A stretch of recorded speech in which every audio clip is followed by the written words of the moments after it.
Welcome to Charged Up Studio Live, where small business owners get charged up for success. Are you a small business owner? Do you find yourself struggling through the many responsibilities that come with the title entrepreneur? Well, we're here for you. Charged Up Studio is hosted by Marketatomy LLC, your prescription for what we call O.P.A. What is O.P.A? It's when you become so overwhelmed with the confusion that comes with business ownership that you become paralyzed and ultimately avoid doing anything in hopes it will take care of itself, or you put it off till later. Does that sound familiar? I'm your host, Dan Olivo, and each week we bring a business professional eager to charge you up as they talk about the many things that keep you from moving forward with your small business. So are you ready to get charged up for success? Let's hit it. Good morning, Charged Up Studio listeners, and welcome to another episode designed to introduce you to the resources and hacks you need to help scale your small businesses. Today's episode is going to take a little turn from our normal venue. Every once in a while, I like to invite a guest to talk about their journey into entrepreneurship, the highs, the lows, the lessons learned, and the dreams lost. Today's guest comes to us from Lower Austria, where he consults firms on corporate health management.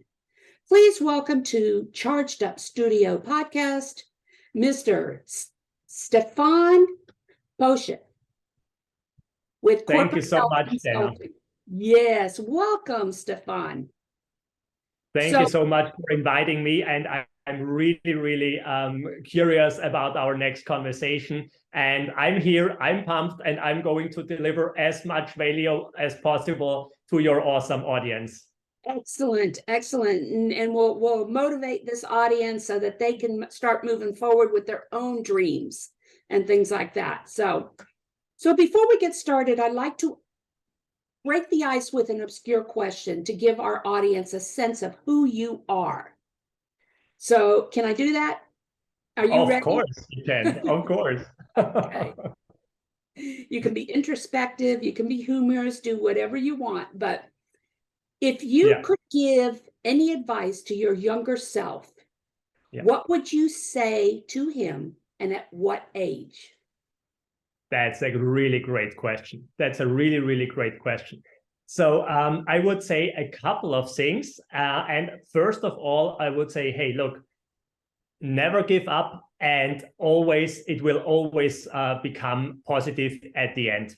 Because you will find a way, you will be able to figure it out, and you will get out of whatever will happen to you stronger and more successful and healthier than ever before. And basically, I would start saying this as early as possible. I mean, I experienced the situation at the age of 8 years. I will tell a little bit more later about this, what was life-changing, and especially also changing for my entrepreneurial journey my whole life. But especially in these times, it would have helped me tremendously. And the second thing, I would definitely start telling my younger self at the age, as a teenager, so 12, 14 years or something like that, man, you need to stay focused. You need to have clarity. Stay focused, have clarity. Don't be at 10,000 things at once, because this will not work. Right. Well, very good. We're going to get into some of that stuff during our conversation today, so it'll be interesting. But all right. So again, like I said, Stephan is from Austria, and you also have an office in Miami, right? That's right. Yeah. So you're located right now in Austria, right? At the moment of recording, I'm basically in Italy, in Sardinia, on a beautiful island, because I basically built myself the opportunity, and my team, that everybody in my companies can work remote. And so I'm enjoying 3.5 months of remote work here. But yes, you're right. I am originally from Austria, and I have 2 companies in Austria and 2 companies in Florida around Miami. Oh my goodness. Oh my goodness. So, when we originally talked, I didn't realize at the time what you had done. And the reason we wanted to have this conversation is and focus on your journey is because I have a saying with my clients that because I work with small early stage businesses, I have a saying that I say, which is, are you suffering from O.P.A? And when I say, are you suffering from O.P.A, it means, are you so overwhelmed with the amount of work that you need to get done in your small business that you become paralyzed and ultimately avoid doing anything, either putting it off till later or hoping it takes care of itself? And every time I bring that question up or ask my clients that question, they immediately resonate with them. So Yeah. we're going to go through, you're talking about 4 different businesses right now. And I read your bio, and there's actually 6 different divisions you started. Okay. And scaled them to over 6 figures. All right. So yeah. How often do you suffer from O.P.A? About 100 times a day. Oh my But gosh. basically, I set myself up for that. So nobody other has anything to do with this. Yeah. It immediately resonates with me, and especially in my early days. And when you go back to my former answer, what would I have told myself, my younger self, is, hey, stay focused, stay in your lane. Yeah.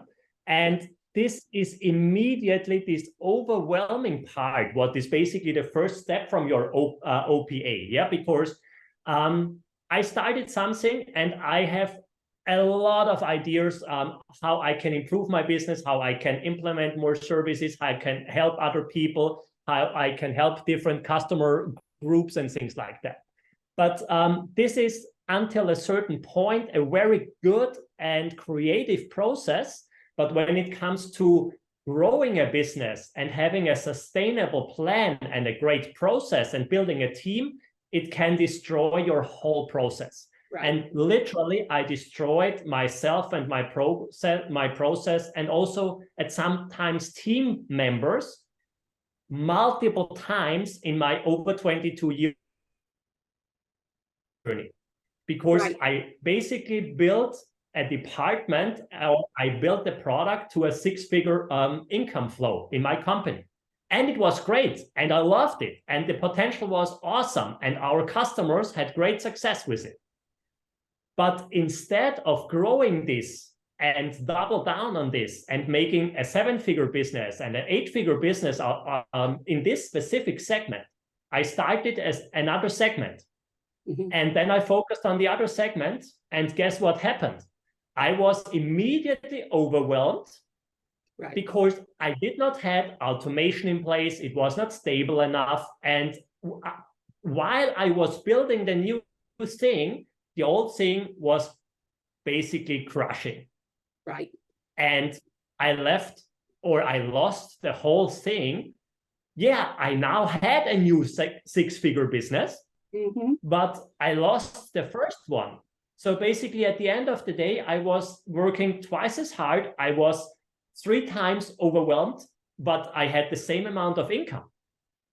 And this was one of the hard learnings. I literally needed to learn the hard way, because I did it over and over and over again until I finally learned that this is not intelligent and I need to change something. Yeah. And so, you learned a lot along the way. But at the same time, and I can associate with this so much, because even with my business, all right, we have an ecosystem we built for small businesses, and there's several different divisions. Like I have the podcast, yep. I have the e-learning environment, I have this, and I find that if I can't focus on one thing, all right, the other things suffer. Yes. So, you're absolutely right in the sense of you have to have a focus. And if you can't focus, you've got to have somebody who's behind you that's focusing for you. All right. So talk to me a little bit about some of the lessons learned other than what you just talked about, focus. What are some of the lessons learned and some of the preconceived ideas that were blown apart while you were going through all of this? Yeah, great question. Great question, Dana. So one of the things I needed to learn is, okay, I have so much creativity and so much ideas and want to help so many different people, and I am not able to stay focused and in my lane on my own. So Good. I needed an accountability partner, which basically needed to be a coach. And so this is something what I needed to learn. I had mentors very early on. At the age of 18, 19 years, I already worked with mentors. But it was not a coach and not an accountability partner. And this is basically what I needed to learn, that everybody, and I'm really believing in this, because every entrepreneur should have a coach.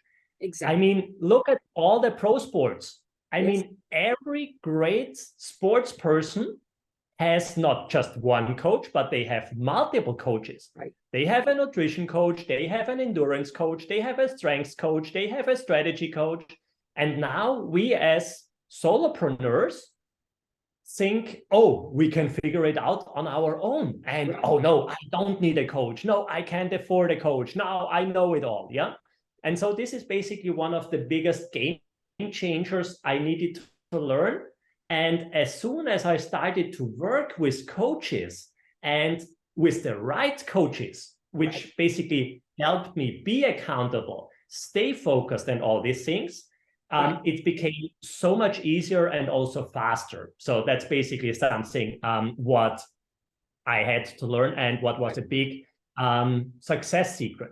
To your second part of the question, okay, all these ideas which basically I could not execute.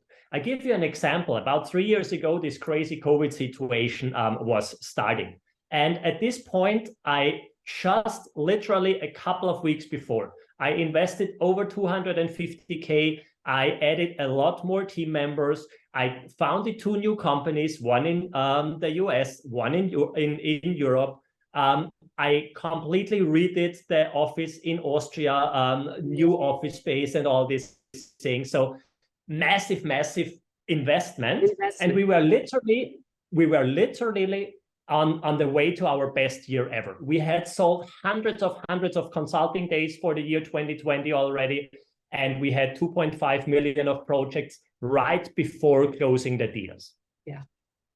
And then this press conference happened, where the government of my country shut down the whole economy and shut down the whole country and announced the first lockdown. And then this was so crushing for me, because within 24 hours, I nearly went broke. Yeah, I nearly went broke. Yeah, because all our customers stopped, all the offers, everything what we had, everything was frozen. Everything was basically, wow, everything was on hold. And that next day in the morning, I needed to go to my team and I had to tell them, guys, I don't have work anymore for you. We don't have customers and I have no idea what we will do. And so this brings me basically to the second part, what you are talking when you say O.P.A. So this was a paralyzing moment for me. So I needed to get out of this paralyzation. I needed to think, oh, wow, I mean, I need to move. I need to do something. I need to act. And I came up with, again, so many ideas. And we literally, as a team, we needed to reinvent ourselves 7 times over the next 6 months. So, which means the first 6 ideas and the first 6 approaches, we put it out in the marketplace, were not working. Crickets. So we did literally thousands of calls with existing customers, leads, with the marketplace. We reached out to a network, everything. Yeah. And we thought we find something because the people told us, here I have a problem, here I have a problem. Okay, we offered services. Nobody bought it. And it was unbelievable. And again, I needed to learn, okay, don't give up. We will find a new solution. We will find track again. And after 6 failures, the 7th one started to gain progress again. Mm-hmm. So, speaking of COVID and you working on the corporate side, okay, a lot of these corporations were going through some turmoil of their own, and they didn't know what the future held. I know here in the US, a lot of these corporations, all of their employees were gone. They were virtual. And when we talk about healthcare and corporate healthcare and everything, they are really thinking seriously about if they're going to even have employees down the road, and then with that, them being virtual, how am I going to protect them in the healthcare side of things? Okay. So what was the 7th? What did you find out in the 7th try during COVID? Yeah, that we need to focus on the resource part and not on our core business again. As sad as this sounds, but the main focus or the main problem was not that the companies do not need our services anymore. They would have needed our services more than ever. But one thing was, okay, the budget. In most companies, the budget was frozen. Gone. But basically, the real issue, the real problem we needed to help our customers with is they themselves were so overwhelmed and paralyzed with all this additional work, with social distancing, with this COVID, with these lockdowns, with these safety measurements, with all the things the government put it into the corporation. That the head of HR and the HR department and the safety department literally had no time and no time resources left for anything else. And so then we needed to figure out, okay, how can we basically make free time for them or basically deliver time? And so the subject was not really important. It sounds really crazy, but the subject of the service was not important at this part of time. But we helped them and we said, hey, look, what can we do for you? Where do you don't have time for, but you need to get it done until next week or next month? Right. Okay, we can help you. We will do this. And my team members did things I've never, ever hired them for. Right. And I personally did things I never, ever did before. But it were things we could help the customer again, and we could earn money. Right. And it was necessary at this time to survive as a company, to help my team members, to not needed to fire anybody because I kept all my team members. And at the end, we were stronger than ever before. Yeah. So with that being said, now you did this through COVID, and these are lessons learned and assumptions that were blown apart. Okay. Where do you stand now that COVID is in the past? What has that done to your company and the structure of your company and your service offerings now that COVID is in the past compared to pre-COVID? Yeah, that's a great question. So literally, this disaster became the biggest opportunity in my 22-year of entrepreneurial journey, because I was forced to redo my whole organization and rethink my whole products and rethink my whole structure. Right. So first main change was we have a completely remote culture in the meantime. So all my team members are remote. All my team members have the same opportunities like I have. They can work from where they want and how they want. So they can stay in Italy, they can stay in China, they can stay in the Philippines, in the US, in Austria, wherever. Yeah, they just need a phone, an internet connection, and a laptop. That's it. Yeah, so nobody needs to go to the office anymore, and I don't have an office building or office anymore for team members because we don't need it anymore. So this is basically step number one. Step number two is over 80% of all our services are delivered remote in the meantime. So basically, where we were really strong before COVID, where we did so much on-site consulting, leadership training, coaching, and stuff like that, we started to do this remote. Right. So training, education, leadership coaching, employee coaching, all these things, quick workshops, online workshops. So all the things we are delivering remote in the meantime. What basically brought us a huge competitive advantage, because suddenly we were not limited locally anymore to, for example, around Miami or in Austria or in Germany, because we could deliver all around the world where somebody is speaking English. Next thing is, and here's the interesting part, we raised our prices, but for the customer, it became less expensive, because when you know the consulting service industry, about 20 to 30, sometimes 40% of the costs of a consulting project is travel expenses, hotels, food, and stuff like that for the customer. Exactly. Yeah. Yep. And the third thing, which is basically for me personally, the biggest game changer ever. I mean, before COVID started, I was already an entrepreneur over 19 years. And I wanted to be an entrepreneur to have my freedom of choice, where I want to work, how I want to work, and all these things. But before COVID, in the year, I was over 7 months in a row on business trips. On average, I was at least 15 hours per week in the car.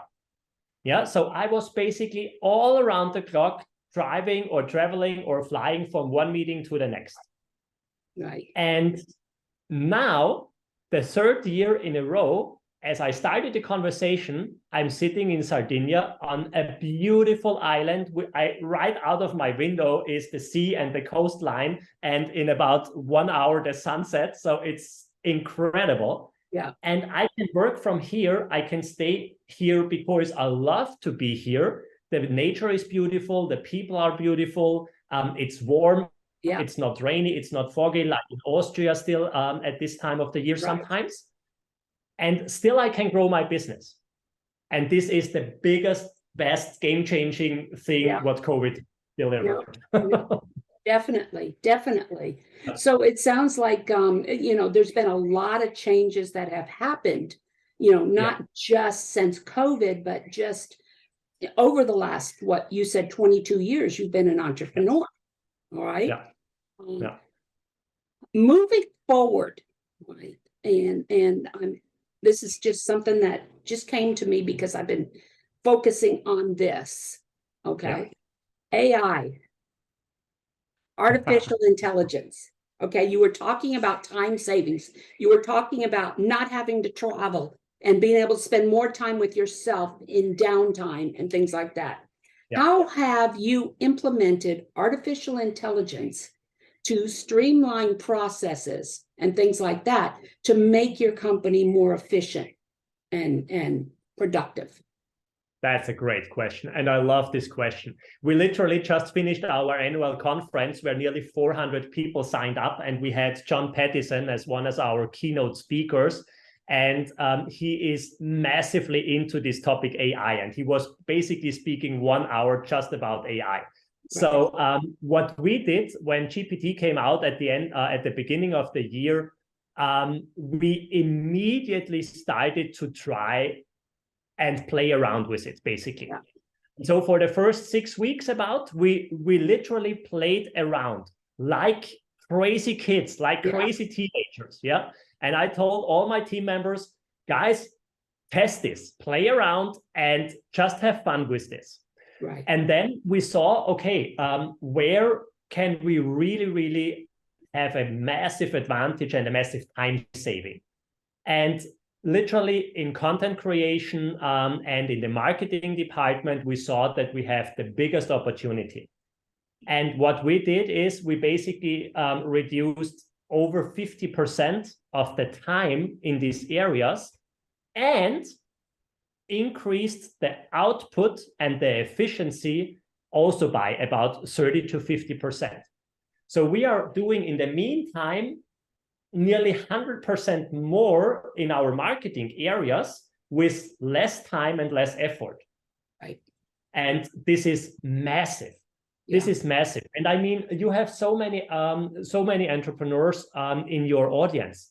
So I know from my early days when I had to do all the things on my own, and when I don't had an assistant, when I don't had a marketing department, when I don't had marketing people, I needed to do all on my own. And most of the things I needed to do were not productive things, because writing a newsletter, I mean, to be honest, it just consumes time. You will not make a $1 million deal with a newsletter or with a social media post or with all these things.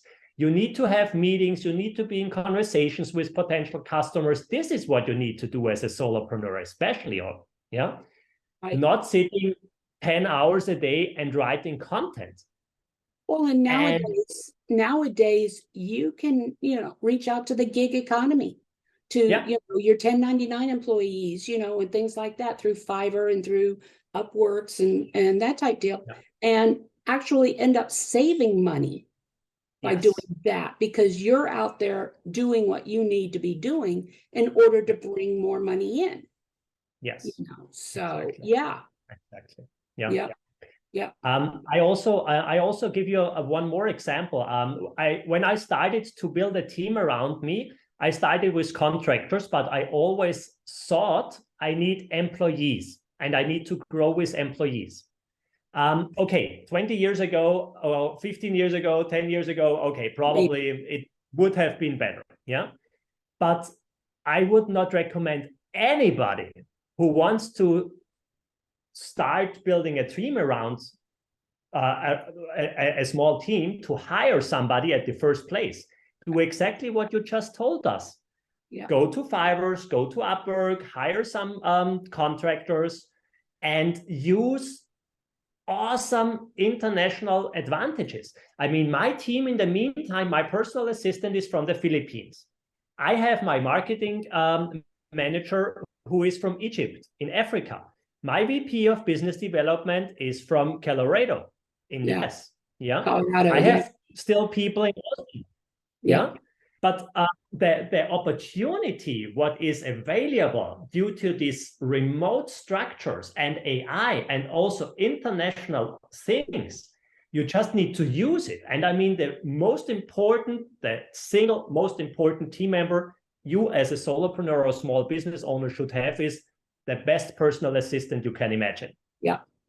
Yeah, and they can be a virtual assistant. They don't have to be.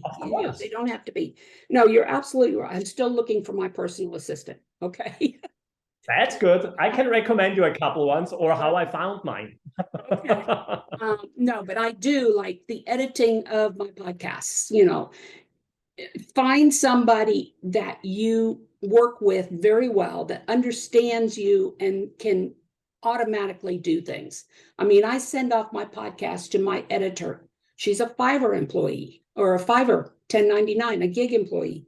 And she knows exactly what I want. I don't have to do anything. I just send her the raw video and she wraps it, she edits it, she does everything I need. It's the same thing with my blogs. It's the same thing with, a lot of my content and everything. So and I just had a meeting this morning. It was actually a mastermind meeting. One of the things that's keeping me awake at night is my e-learning environment. We're getting ready to really push it out there. And, I am focusing, that's where my focus is right now, is on the content development for that e-learning, and stuff like that. So, yeah, it's, use who's around you. Don't get into the expense of a payroll and insurance and everything else that comes with it until you're absolutely ready. When your costs start outweighing, then you start thinking about hiring somebody. Exactly. Yeah. So let's talk a little bit more about where you see your company going in the future. We talked about ChatGPT, all right, and I use it a lot for research as well, not just content development, but I use it for research as well. Do you have an R&D team that actually does your research and as far as where the market's going, where the economy's going, things like that? And if you do, where do you see your company going? Are you going to start more divisions? Oh, no. That's good. Yeah. Don't get me into this trap of my own I know. I'm gonna pull back. I'm gonna call Stephan and I'm gonna say, Stephan, focus. Oh yeah, that's good. Yeah. Yeah, so great question. So we don't have an R&D department. So we have it in the manager divisions basically. So the marketing manager is responsible for these topics. And due to the reason we are still a small but very efficient team, also the strategic directions are basically coming from my side most of the times. Yeah. In a lot of situations, also great ideas from my team members come, and then we discuss it. And in a lot of situations, it's time savings, cost savings, productivity increase, new tools or whatever. Yeah. So, but we don't have a department just for this.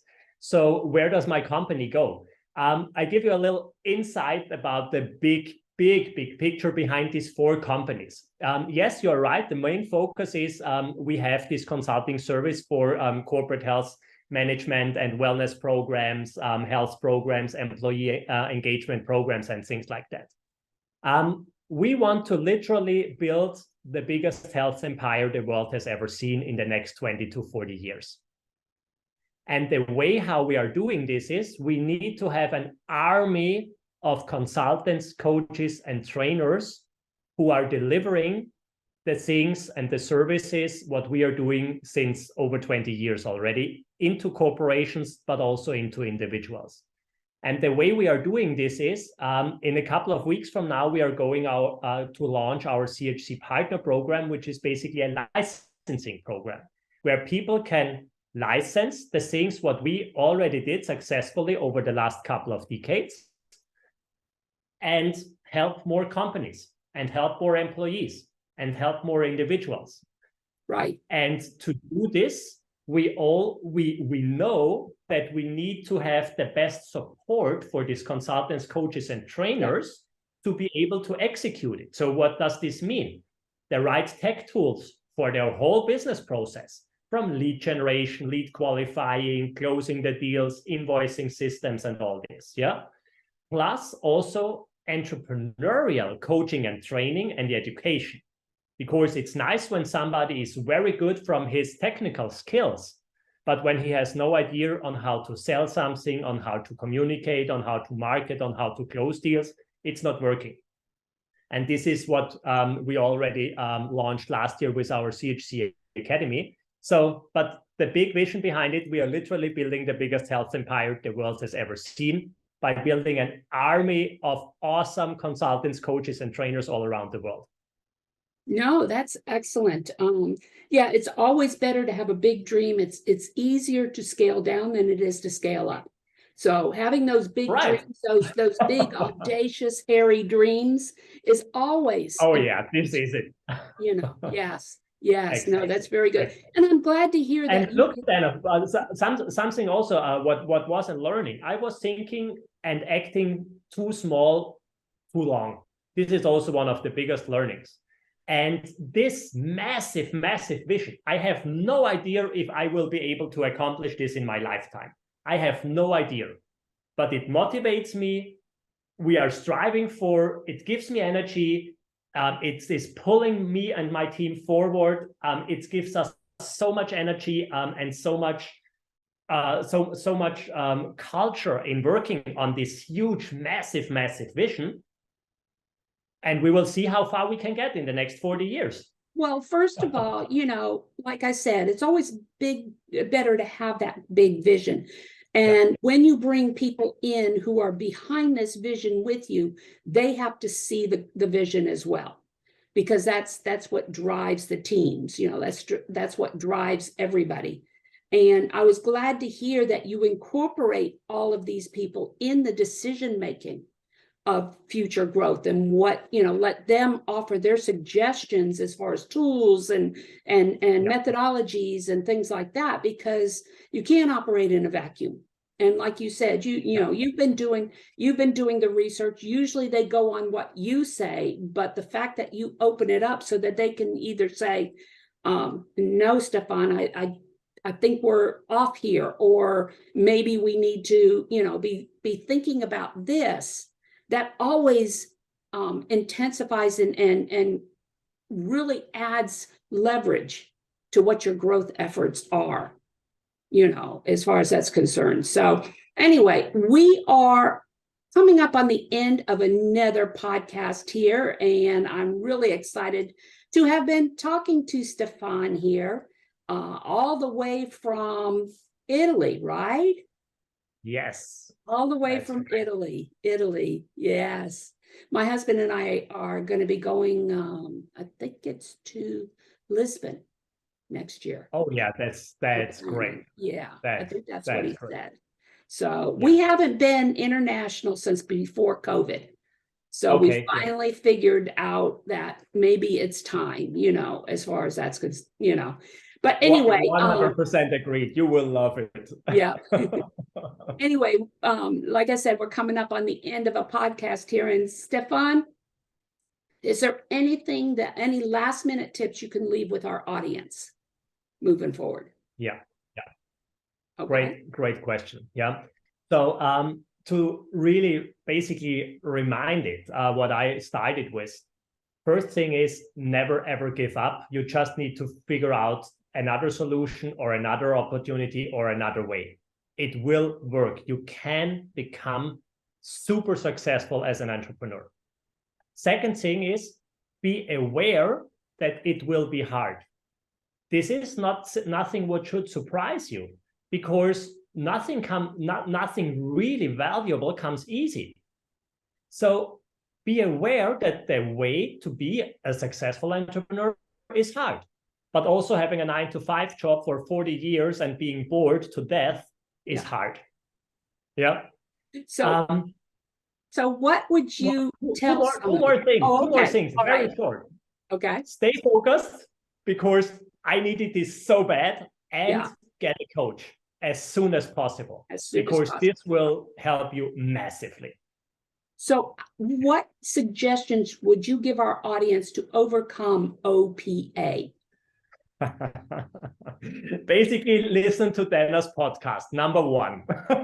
Second, reach out to Dana is number 2, because she has massive amounts of experience on how to overcome this, and great guests in her show. Yeah.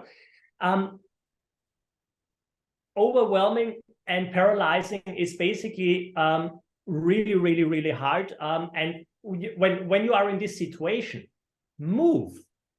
Okay. Even if you don't know in which direction, but please do something. Get up and try something. If it's not working, no problem.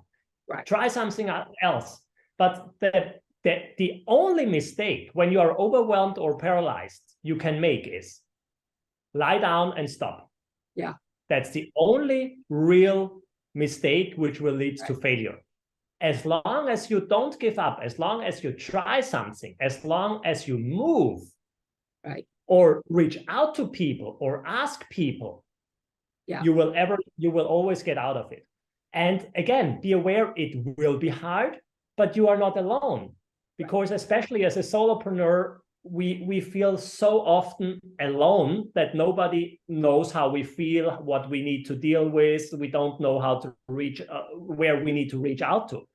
Right. Hey, I mean, alone in the US, I think it's 25 million solopreneurs or something like that, a massive amount of number. Yeah. So you are not alone. There are 20 more million just in the US like you are. Okay, so reach out to people who already did it. And believe me, in 100%, they had been in O.P.A already. Yeah. And they can tell you how to get out. Yeah, no, that's exactly it. Find the answers. The reason that you're so overwhelmed and paralyzed is because you don't know what you don't know. And so it's important for you to find those answers. And that's where a coach really comes in handy. Yeah. If you can have a coach that can walk you through it and give you, or a mastermind or something that you've got others giving you direction, Stephan, you said that you have a little gift for our audience. Tell us about it. Of course, Dana. So I have something super, super special, and just for the audience from you, Dana, and for your podcast. Because I literally, a couple of days ago, I launched my new book, which is called the Entrepreneurial Booklet on how to become more successful, grow your business, and multiply your revenue. And this is something we are going to sell on Amazon, but the special thing is I want to give it for free to your audience. And I really, really want to thank you and all the things what you are doing with this. And I just want to help as many people as possible to become successful as an entrepreneur. So you will have the link and everybody can download the book for free. Right. Great. I appreciate it. So I'll include the link in the transcripts of this podcast. You can find it on YouTube, or it will be on any of the streaming platforms. So we'll make a point that you're going to be able to get this. Perfect. How can people reach you though? Perfect question. So the easiest way is reach out to me on LinkedIn. You'll find me with my name, Stephan Poschik, directly on LinkedIn. It's easy because there is just one Stephan Poschik on LinkedIn. So it's a little bit easier with a unique name. Second opportunity is just send me an email. It's office@corporate-consulting- forget it. office@corporate-health-consulting.com. And I will immediately respond. Okay, great. No, that's perfect. Well, that is the end of another podcast here. And I hope that you were able to gain some insight into, how to overcome O.P.A when you're in the early stages of your business. My name is Dana Olivo. I'm the host and CEO of Marketatomy. Charged Up Studio is brought to you each week on Tuesday and is part of the small business ecosystem developed with you in mind. If you would like more information on any of the programs offered to small business owners like yourself, reach out to Marketatomy, MarketAtomy.com, or go to our e-learning environment called Marketatomy.academy. Until next week, go out and have a charged up week. And thank you once again, Stephan. Dana, thank you so much. And it is really, really just awesome what you are doing with all the content and the great, great value you are providing for entrepreneurs. This is something I really do appreciate. Thank you. Thank you. You've been listening to Charged Up Studio Live, the podcast with you, the small business owner, in mind, with your host, Dana Olivo. Join us every Tuesday as we bring you valuable tips and insights into many of the topics you don't know about growing a successful business. Please leave us a review on any of the streaming platforms you are listening to, or visit us on the YouTube or Facebook page and leave a review. or subscribe so you don't miss another episode. You can also support us through Patreon by visiting our website, chargedupstudio.live, and click on the Patreon link. Until next week, go out and have a charged up week.